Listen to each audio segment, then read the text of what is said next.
I identify my enemies within a minute on the spot.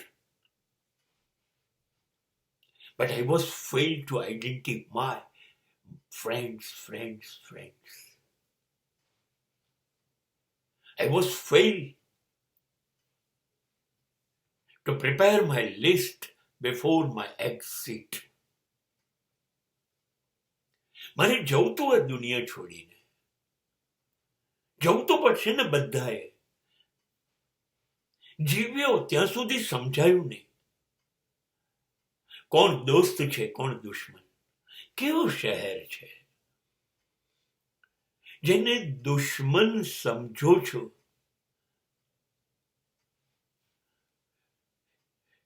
એ ક્યારે દોસ્ત જેવું વર્તન કરે છે, અને દોસ્ત સમજો છો એ કાયમ કેમ દુશ્મન જેવું વર્તન કરતા હોય છે.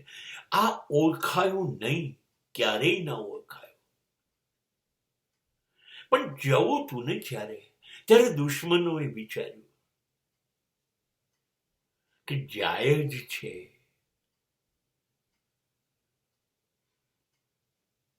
તો એક મજબૂત દુશ્મન ગુમાવ્યો આપણે, અને એમની આંખ ભીજાઈ ગઈ.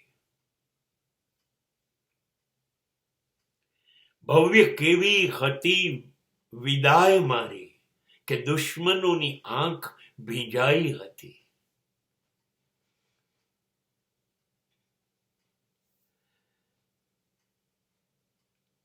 અને પાછળ જોયું મેં તો મને ઉચકીને મૂકવા કબ્રસ્તાનમાં આવેલા મિત્રો હતા નહીં.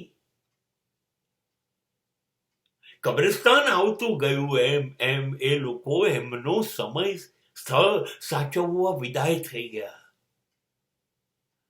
હતા ને. માત્ર અને માત્ર જે ખભે ચડીને મારી અંતિમ સફર, મારી યાત્રા થઈ, યુ વોન્ટ બિલીવ, એ બધા જ મારા ખતરનાક દુશ્મનો હતા. બર્નાર્ડ શોએ એક વાક્ય કહી હતી કે મેં મારા મિત્રો ગણ્યા હતા, અને જ્યારે મૃત્યુ આવવાનું હતું ત્યારે અચાનક જ મારી પીઠમાં ખંજર પર ખંજર ભોંકાવા માંડ્યા, અને એ બધા જ ખંજરોની સંખ્યા મેં ગણી. એ મારા મિત્રો જેટલી જ હતી,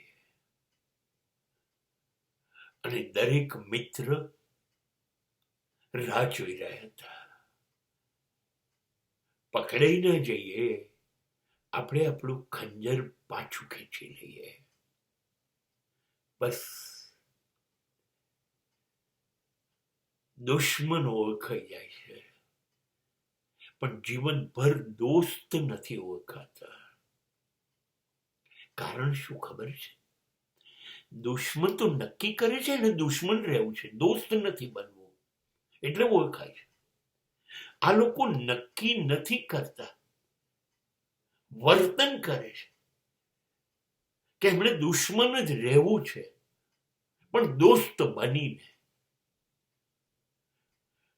એટલે એ લોકો કાયમ દોસ્તના રોલમાં હોય છે, એટલે આપણે ઓળખી નથી શકતા.